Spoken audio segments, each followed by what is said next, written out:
This podcast is produced by the Portland Press Herald and sponsored by the Berlin City Auto Group. Experience easy, only at Berlin City. Hi, this is Alan Karen. I'm a columnist with the Maine Sunday Telegram, and this is my column for July 31st, 2016. The Candidate Watcher's Guide to Politics. Campaign watching is a great hobby that I heartily recommend to anyone with boundless time on their hands and no big goals in their life. It's a little like bird watching, except that instead of looking out the bay window or taking treks into the forest, you can watch the news at home. For those of you who are new to the sport, here are a few things that are useful to know. The seasons.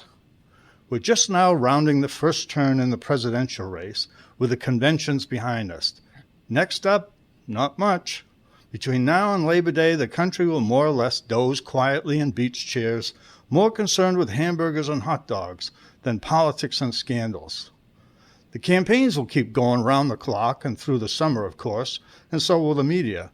But they'll be playing to sparse audiences until about a week after school starts and everyone reluctantly settles back into normal life.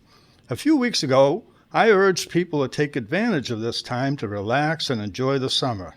There'll be plenty of time this fall for us to learn what we need to know about this critical election. I got a surprising number of people thanking me for giving them the okay to goof off for a while. And, of course, a few people who sounded a lot like that noise in your phone when you accidentally call a fax number. Year-round visitors. One species never stops singing and displaying all year long.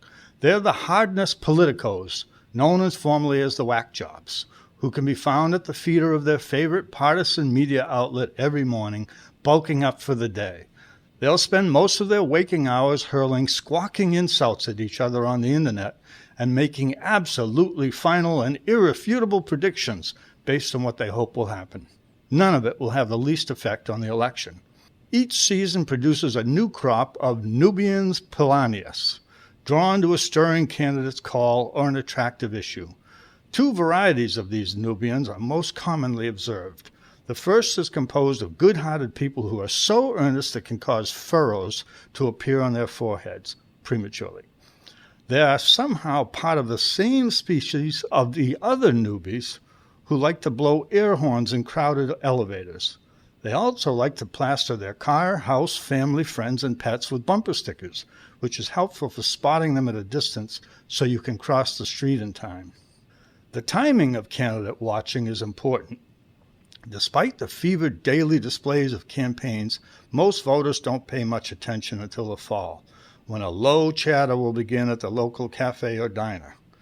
Interest will spike around the debates and when candidates stumble or make mistakes, especially in the last 2 weeks before the election. Mating failures bring dire consequences. Lots of people think candidates win or lose elections in the final weeks of the campaign, but a surprising number of campaigns are lost in the early stages. That's when someone decides to run but doesn't know why.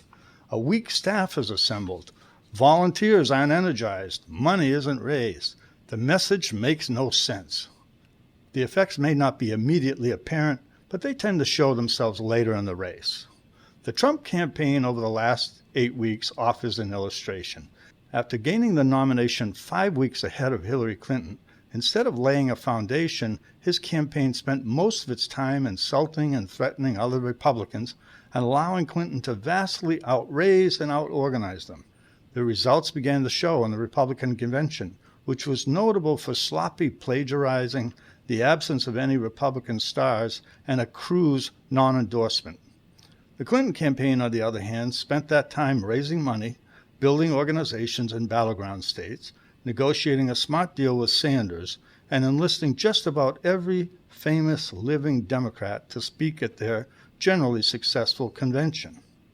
Early-stage stumbles certainly don't decide the outcome of the season, but they can easily create the next problem and then the next. Finally, forget the polls. What polls measure at this point in the campaign is who was in the news last week. Presidential polling is especially bad during the summer, when people aren't really paying attention, and the conventions cause wild swings in the numbers. The polls will be a lot more useful after Labor Day, especially in the critical swing states. For now, put the binoculars on the shelf and enjoy August while you can. This is Alan Cairn, columnist for the Maine Sunday Telegram. Thank you for listening to the Portland Press Herald podcast. The Press Herald podcast is now available in iTunes. Visit our website at pressherald.com, and you can also email us at podcast@pressherald.com.